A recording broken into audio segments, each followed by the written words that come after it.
Washington Journal continues. We're back with Susan B. Anthony's List's Marjorie Dannenfelser, the president of Susan B. Anthony's List. Thank you for being with us this morning. It's a pleasure again. First, tell us what the Susan B. Anthony List is and what's your organization's goal?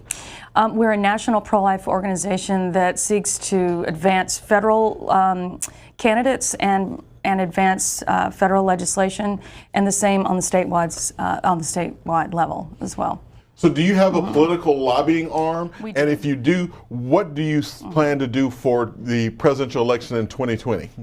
Yes, we do. We're primarily a political organization. We also have a research arm, but our raison d'etre is to elect and then lobby. So we were very much a part of President Trump's victory in battleground states, and we will do the same again this time. Have you endorsed President Trump for 2020 already? We haven't officially done that yet, but I expect that'll come soon. Okay. Now, reading over your bio, I saw this line right here. You served as President Donald Trump's pro-life, chair of President Donald Trump's pro-life coalition after securing 4 pro-life commitments from the nominee during the 2016 campaign. What commitments did you secure from President Trump? They were really important. They were an outgrowth of what we wanted to do with every single primary candidate at that time. And once he got to the point where he was really clinching the deal and was the candidate, the same 4 came to the top.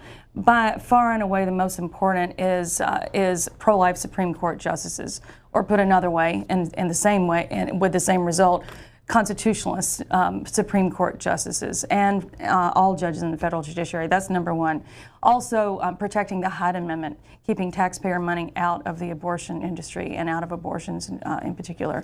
Also, to promote, to sign the 5-month pain-capable bill. That's a bill that stops abortion at the 5-month mark when science shows that a baby can feel pain.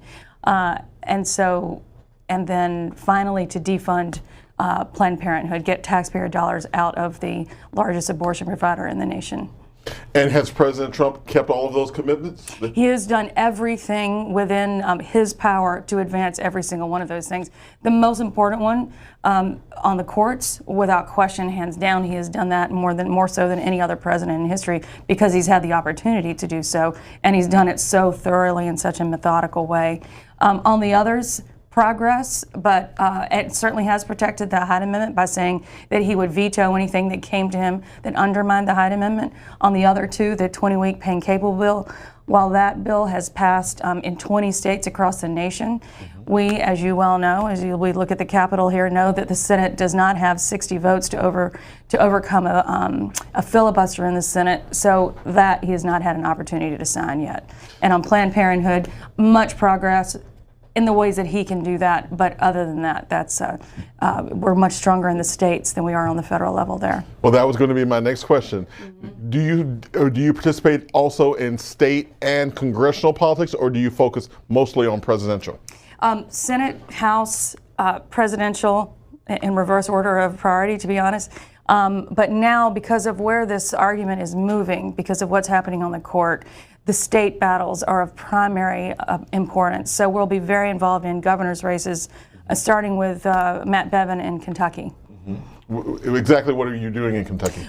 We will do what we really do best, and that is we have a state-of-the-art, top in the nation, voter mobilization, door-to-door program that we have built over the last several election cycles.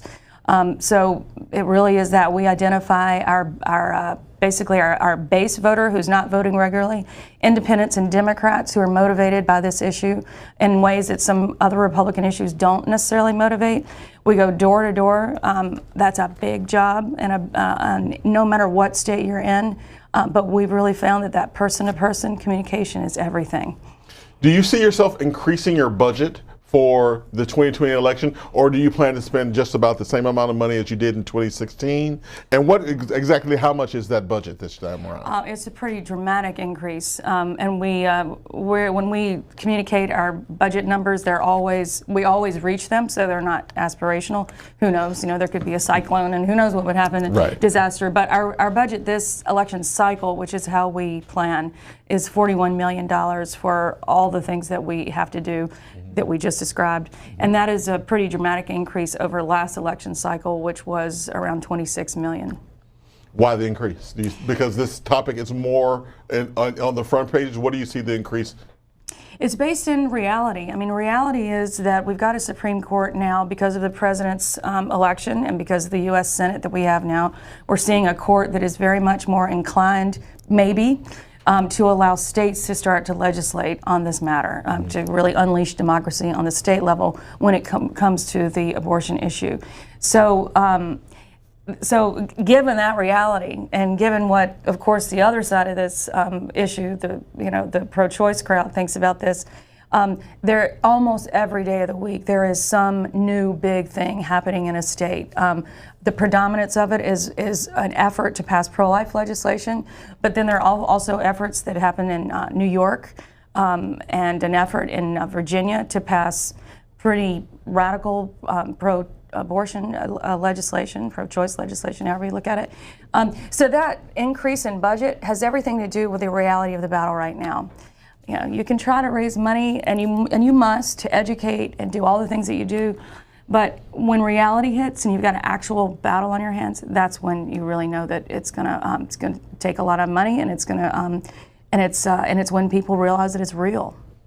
Let's let our viewers join in this call. Once again, we're going to open up regular lines today. So Republicans, if you want to talk about this issue, we want you to call 202-748-8001. Democrats, your number is 202-748-8000. Independents, you can call in at 202-748-8002, and you can always reach us on social media, on Twitter at C-SPAN-WJ, and on Facebook at facebook.com/C-SPAN. We were just talking about all of the activity going on at the state level. Yeah. And 9 states have recently passed so-called heartbeat bills that restrict abortion early in pregnancy, some after 6 to 8 weeks of pregnancy. Alabama bans most abortions regardless of term. What's your group's position on these type of laws? Well, we think that where the decision stands should be on the state level. And so given what I was describing earlier about reality setting in, that there might be a time not too far away where states are actually allowed to pass legislation, it's led to every single state speaking for themselves, speaking the majority of that state. So we support any and all, as long as they're ethical, and there have all been so far, legislation that reflects the will of the people. There have also been several states passing non-discrimination abortion-related bills. That means you can't abort a child because of its disability, its gender, or its ethnicity. That is one that we think is very possible / likely to make its way to the U.S. Supreme Court. But one thing that's really important to understand is that when a state like New York passes a bill, or Illinois passes a bill that allows abortion up until birth, and even rescinded laws requiring to help the baby if the baby's accidentally born alive. And when they're doing those things, those laws stand, meaning they will not be enjoined. Most likely, they will go into law, and that's because of what Roe versus Wade allows. Roe versus Wade currently would almost certainly not allow the Alabama law, or possibly some of the heartbeat bills, to stand. So they'll be immediately enjoined, and while I wish that they would go into law, they're not at the current. What we're doing is trying to, well, the whole nation is looking to find a point where the Supreme Court will say these are the basic things that we think are where we think it's legitimate to legislate. So the overturning of Roe versus Wade, we of course want to happen. What's most likely to happen is that there'll be a chipping away, and that some of these more sort of middle ground issues or abortion protections will come into the law. Let's go to the phones and talk to Rebecca, who's calling from Malta, Ohio, on the Republican line. Rebecca, good morning. Yes, good morning. Miss Marjorie, I did not know that there was a entity in the White House that supported abortion non-abortion the way that you do. I'm so pleased to hear that. Our country is so divided on this issue, and as a Republican or just as a woman, I love God, and to me, it's premeditated murder. That's how I look at it. I know that's abrasive, but I look at it like that. I appreciate Alabama taking their strong stand. It's again, because I love God, it seems appropriate to do that. The law that they have in New York that they can post-birth abort is phenomenal to me, that our country would even think in that direction. And actually, when that actually came out, I think some of the country was in shock that our country is that liberal and allowing children to be murdered, because we can argue all day long whether the time of conception is a life or whatever, but we do know that when a child comes out of a womb and he's still alive, that's when they kill it, that's premeditated murder. They're making a decision now to actually murder the child. And I'm going to pray for you, and I'm going to support you, and I am so thankful for you. And I'm thankful that our president is in this realm of reality of keeping children alive. God bless you, and thank you. Bye. Thank you for the encouragement, and I also want to encourage you that I work with quite a number of people in the White House that think exactly like this president does. He has hired all the right people. There's not an official entity within the White House that I run. I work outside the White House for the president and communicating to the pro-life community, especially in presidential battleground states all over the country. But it is an encouraging moment. I think you're 100% right about what happened in New York. Most people didn't even realize that it could ever be legal in this country, that a baby could be born and that they would just be allowed to die without any legal protection whatsoever.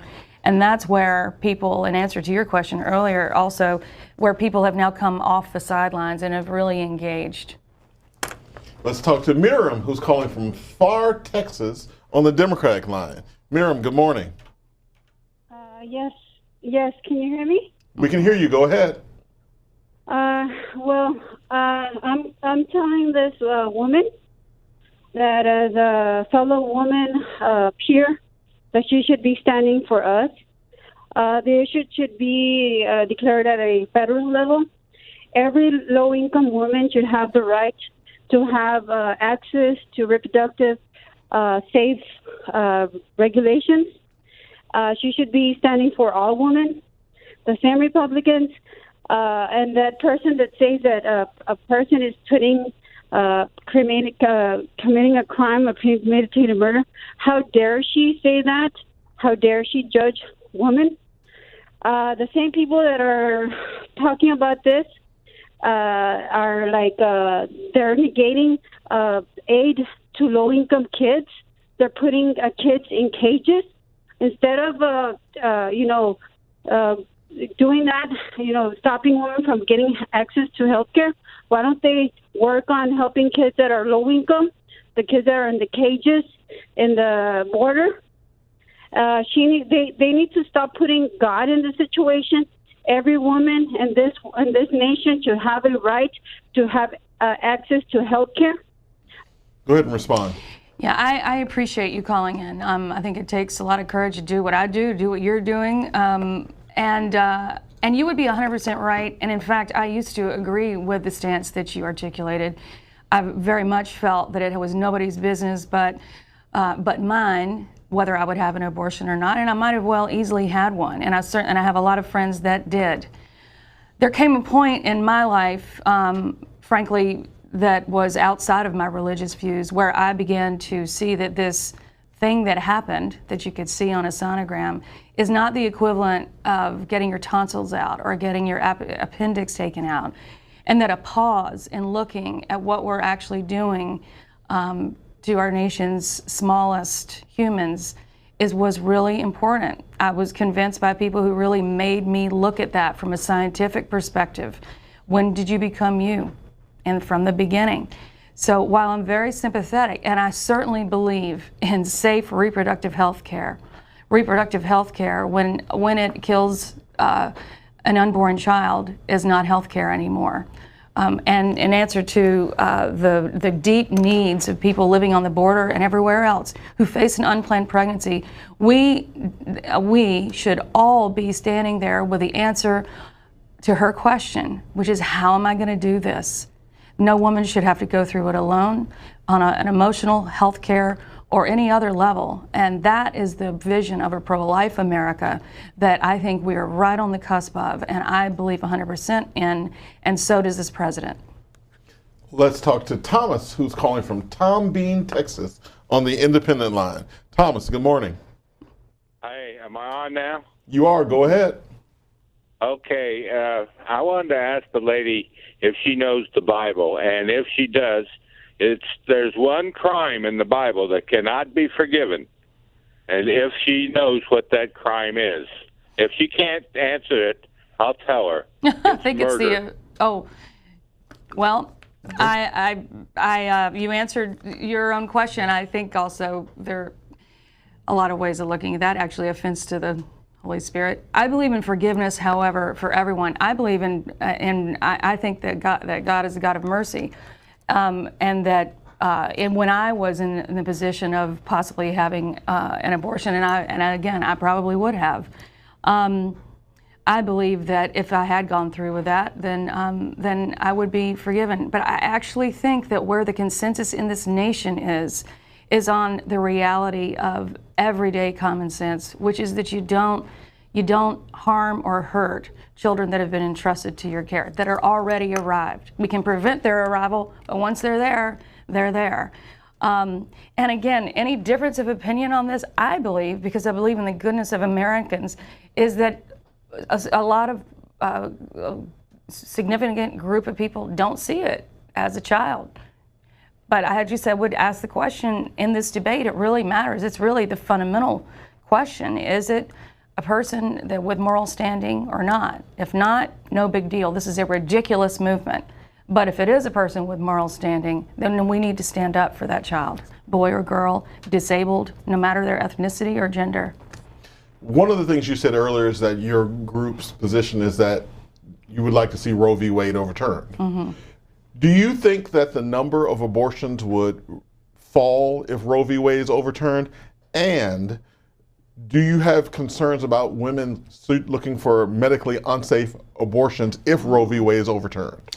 Well, I would be concerned. I would be wrong to not be concerned. I would say that that Planned Parenthood and the abortion side of this argument right now is already creating highly unsafe situations for women. Medically at-home abortions where you give yourself a pill, there's no oversight. So I won't go on and on about that, but I will say that we should all be very concerned. Yes, I do believe that abortions would go down because the law is a teacher as well as a prohibitor or a provider. And so, yes, I believe that would be true. At the same time, however, there will be a reason to access the over 2,500 pregnancy care centers that don't provide abortions across the country. There'll be a reason to really dig in on a state-by-state level and provide all the help and assistance that women and very often the man in the situation, the boyfriend or the father, to step in and help. So it's a holistic approach to this that must be, when you're on the verge of welcoming previously unexpected children into the world, we better be ready. And I agree with that. All of the work that the pregnancy care centers do, the president feels this way. It is definitely now the dominant pro-life position to say yes and, rather than yes, I don't care. Let's talk to Victor, who's calling from Silver Spring, Maryland, on the Republican line. Victor, good morning. Oops, there we go. Here's my story. I'm 72. When I was born in 1947, I weighed 1.5 pounds. At the time, they did not know that too much oxygen would ruin the retinas of my eyes. The only reason why I can see it all is I kept knocking off the oxygen mask. Now, I've been asked, this question's been asked to me, how do you lose your sight? I told a bus driver this, and some woman started screaming at me that she had a right to choose. And I told her, I'm glad you're not my mother. A neighbor in the next block gave birth to a baby that weighed less than me, 1 pound 5 ounces, but because of the technology 2-3 years ago, his sight was saved. And then one time I was asked if Black Lives Matter, and I told the individuals, ask me that question when you get rid of Planned Parenthood in your neighborhoods. So I'm so glad that woman that screamed at me on the bus, I'm glad she wasn't my mother. I think it's really a little the vignettes that happen very often across this country. We're on one ward of a hospital. We're fighting to save the lives of children born early at about the weight that you were, and then in the next ward, a baby at exactly that same point of gestation is being aborted. The difference is, on multiple levels, relatively obvious. Some is more subtle. We look at the baby and bond with the baby that we want. We acknowledge the humanity. You sing to your child at some of those, around the age of about 5 months. They respond to that. They have eyelashes, fingernails, all those things. So, but if you don't want the child, you're not going to look or acknowledge. I know this because that's exactly the way I thought. I didn't want to think that way. But we have to think that way. It's too important. I think the most important thing happening now, that's the moral fundamentals, and there's a lot to that. That is, without that, none of this really matters. But what really is changing right now across this country, because of what is going on the Supreme Court and all of the actions and reactions and state after state, is I really believe that the shackles of democracy are coming off. That the will of the people will be allowed to make its way into the law. And that is fair. What's not fair is for a Supreme Court decision to say to all of us, we don't care what you think. You can't do anything to restrict abortion up until birth. That's definitely wrong, and it's really not the American way. Where does your organization stand on abortion laws that allow abortion in cases of rape and incest? Well, we believe that every single life is that is already created is one that deserves protection. When it comes to building consensus, say on the federal level, often there are exceptions that the only way that bill was going to be passed is that they would be put in there. As you know, the Alabama law doesn't have that. A lot of the heartbeat bills don't have that. I know personally quite a number of people who were conceived in rape, understand very well that the dignity of their own lives is not diminished by the facts surrounding their conception. They are pretty amazing advocates for their own lives. And another group of people are people who survived abortions. It happens, and they're some of the best advocates testifying in legislatures right now all over the country. When you look at somebody who was a failed abortion, it's really hard to look back at them and say, look, I'm glad you're alive, but all these other people don't deserve to live. It's just, it doesn't have the logic at the base of it that can sustain a real human rights battle, which I think this is. And as a human rights battle, the pro-life side is winning right now. Let's talk to Ruthie, who's calling from Waco, Texas, on the Democratic line. Ruthie, good morning. Good morning. And thank you. I'd like to ask you to ask this lady a question for me about this pro-life. I think that's what she is, a pro-life. Yes, ma'am. And the way I look at it, I don't understand how you can be pro-life and want to force people to have babies that maybe they can't afford to take care of at that time. And then it seems so hypocritical of them because the children, it's children here now that they fighting or don't want to help take care of. They demean them, they put them down, they talk about them being on welfare, and they cutting food stamps, everything that would help children, babies, mothers, they go against it. Right now they're trying to kill health care for people. So it's just a bunch of crap to me what she's talking about. Well, Marjorie, believe very strongly that that you don't eliminate the world's problems by eliminating the people that are living in them. That and in fact, the eugenicists of the early last century really advocated that argument that if you get rid of certain sets of people with disabilities, people of certain ethnicities, especially black people, people that are living in poverty in certain areas, then humanity will be better. Everyone will have more because there'll be less of those people. That is a dangerous argument, and I don't care what race you are. That is simply an abominable way of thinking and enacting policy. So the two pieces that you described, you're 100% right.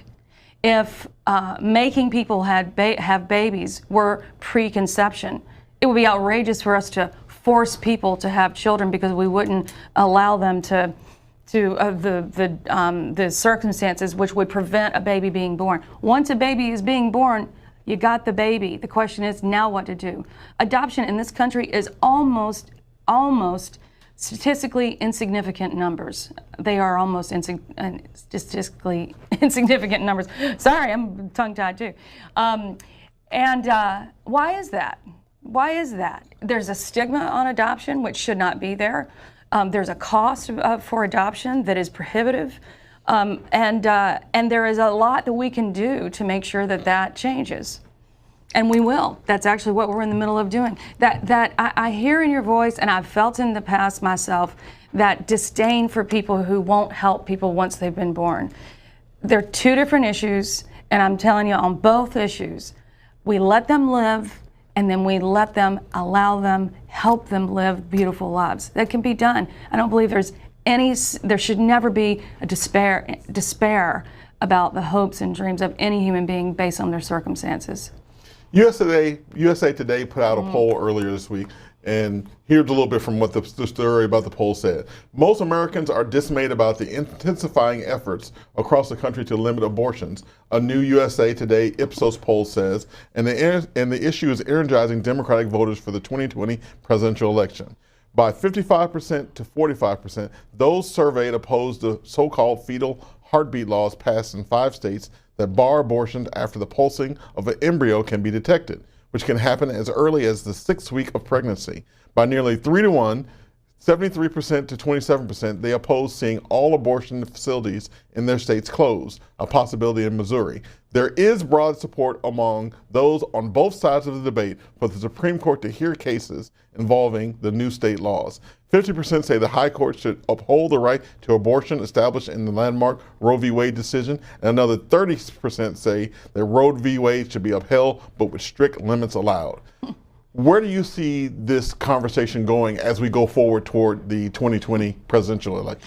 Yeah, a lot is in the eyes of the reporter telling the story or in the eyes of the pollster writing the polling questions. We know that. This morning I read an article from the Washington Post saying that Democrats and the pro-choice position on dramatic defense and the pro-life Republican position and is in great ascendancy, and that Democrats are being pressured, especially on the state level, to have a more moderated, nuanced pro-life position. So I think there are a lot of ways of interpreting now, but there is no question, too, that poll after poll after poll shows a basic contradiction in one of those last numbers that you said, that they want to see Roe upheld and maintained, but they want to see a lot stronger restrictions on abortion across the country. Those two things can't stand together.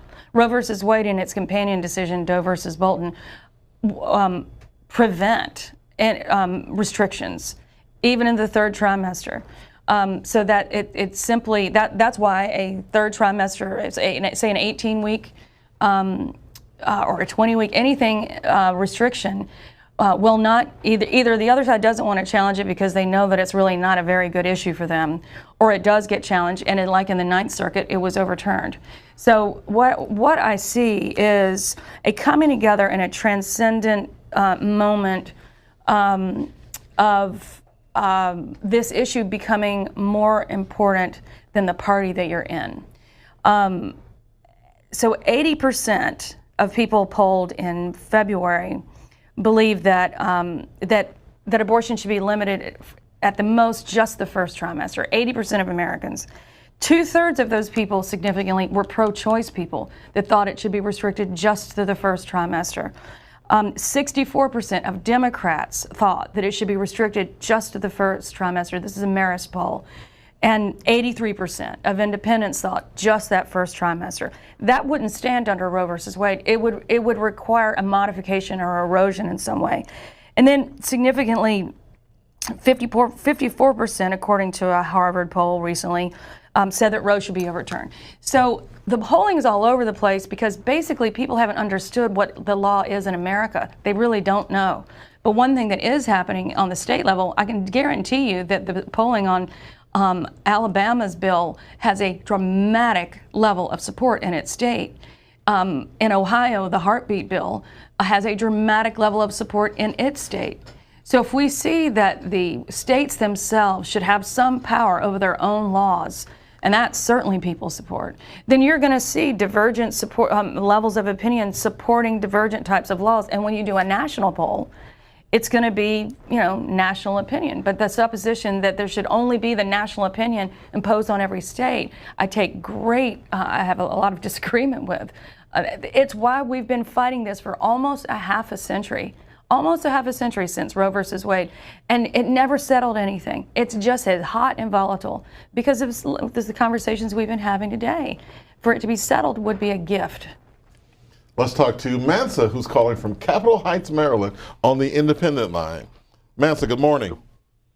Good morning. I have 3 quick points that I want to make.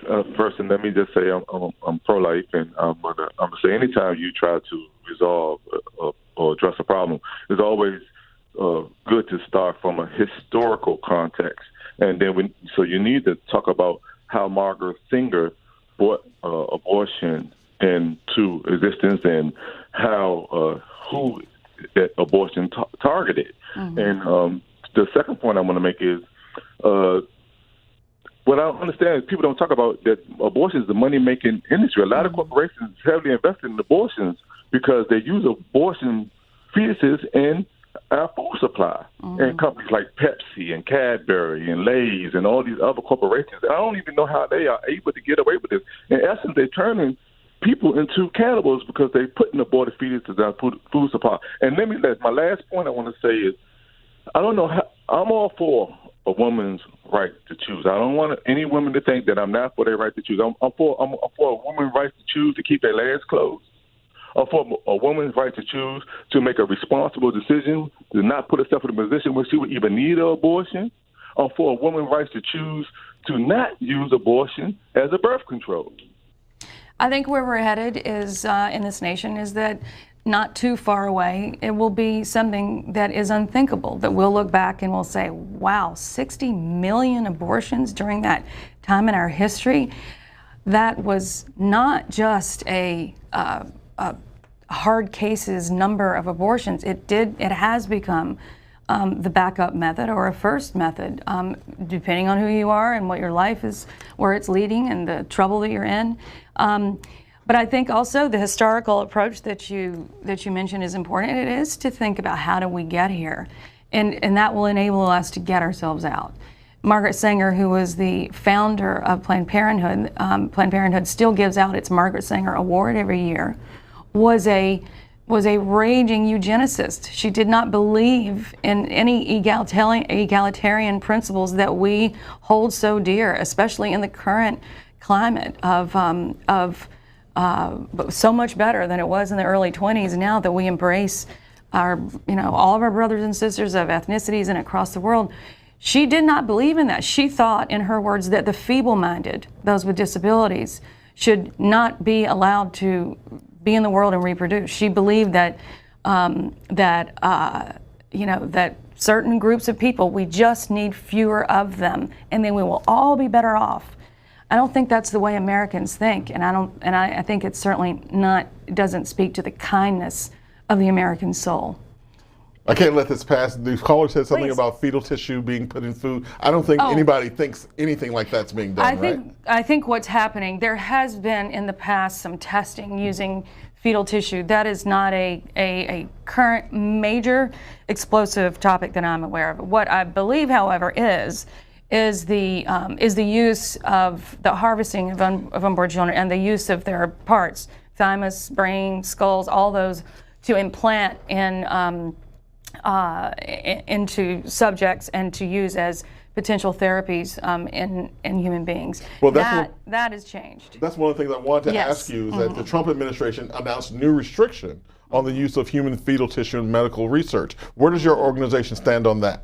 We stand firmly behind and, in fact, fund the education of the principle that all of the science that we're talking about can be done ethically, and that every single, and that there are multiple, over 70 current treatments now that are that were generated from ethical treatment using adult stem cells, using cord blood, using a whole pluripotent cells, all sorts of different and ethical ways of achieving the same end, and that's where we need to go. That's what the president is putting more money into through HHS, and where he was very right to stop what everyone recoils from, which is the use of the parts of unborn children recently aborted in science experiments. It's just a Frankenstein story that we don't want to live in.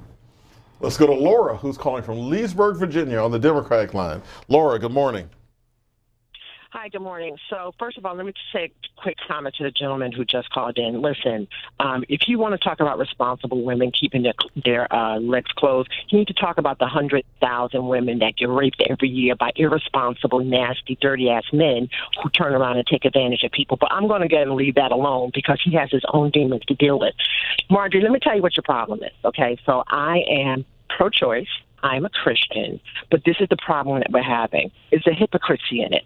So if you're going to talk about being pro-life, you have to take it all from the beginning all the way to the end. You know, like I know, that there are 500,000 children in foster care. They never find a home. You also know that I'm assuming that your organization doesn't provide funding or support for those children, no more than you provide funding or a scholarship for them to get and proceed on. That's the problem that you have, and that's why people in the pro-choice community can't respect your position. You know there's a level of hypocrisy that you can't fulfill. So when we're talking about the life of a child, whether it's in the womb or outside the womb, you can't stop it in the birth channel. You know that over 500 to 1,000 women kill children every day. Every day, parents who murder kids and stuff them in trash bags, throw them off the cliff, you know that happens. So what you're trying to do, if you really want to tighten up this message, and if you're passionate about what you want to do here, you're going to have to step beyond what you think is going to happen before the heartbeat and after the heartbeat. Go ahead and respond. Well, I think we disagree on what an abortion is, and until we can agree on that, we're probably going to continue to disagree. If an abortion is got the same moral weight as an appendectomy, then this is truly a ridiculous stance that I'm taking.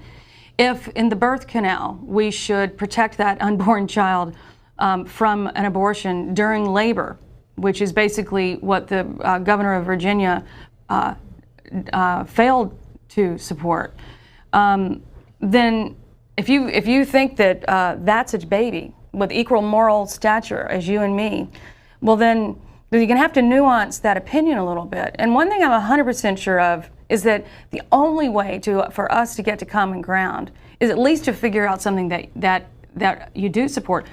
The great 64% of Democrats and 83% of independents believe that abortion should be restricted to the first trimester. That sounds like consensus to me. That's a good place to start. Why don't we do that instead of trashing each other and trying to manipulate motives and talk about how evil each other are? I don't believe in that. That gets us nowhere. I do believe in finding where we agree, start legislating there, and see where we go. Roe versus Wade didn't allow that. Let's go to Anita, who's calling from High Springs, Florida, on the Republican line. Anita, good morning. Good morning. I've been watching this, and I have been really getting a tremendous education. My first thought is the government shouldn't be involved in this kind of situation. Women have the right to make their own choices. I'm pro-life, but I also agree that there are times when perhaps having a child is not the best thing. there, like you're saying, there are so many different things going on with this. It's just hard to fathom to some degree, and I don't see a really. This will go on through all eternity, I think. But I do feel that one option could be that families pull together to work with a young girl or a woman who is having a baby she doesn't want, and they raise it, or the church raise it, or someone has to take care of that baby from the time it's born until it is an adult. And I think in so many cases, and I speak from knowledge of this, I had a sister who had an abortion and then 4 children, all out of wedlock. And to see how those children grew up and, knowing, losing that first child, I don't know if some of this is good, bad, or indifferent, but I don't think the federal government or state governments should be involved with this. It's a woman's right to choose. It's her choice, and she's got to live with it. So I really think that if we look back through history, we see that every human rights battle in American history where we had the tools to address that human rights issue came up against moments just like now. Our hearts feel this way, but do we really allow the government to pass laws that reflect our views on certain things? And on this particular thing, if this is the equivalent of, if this is a human being that deserves protection, then the natural extension is that it be protected in the law. In addition to the law that reflects frankly the beauty of what you just described with your sister. So I think that we say a lot of times we don't think the government should make us do certain things, and we're right about that. But the fundamentals, in terms of the fundamentals of the nation and what governments at a minimum must stand for, which is the protection of the very lives of their citizens, that's a fundamental. And then we move on from there. And I just do want to mention, certainly based on a lot of the conversation we've had so far this morning, that it is very important to take a look at what will really happen when more children are being accepted into the world, protected in the law, and cared for by communities.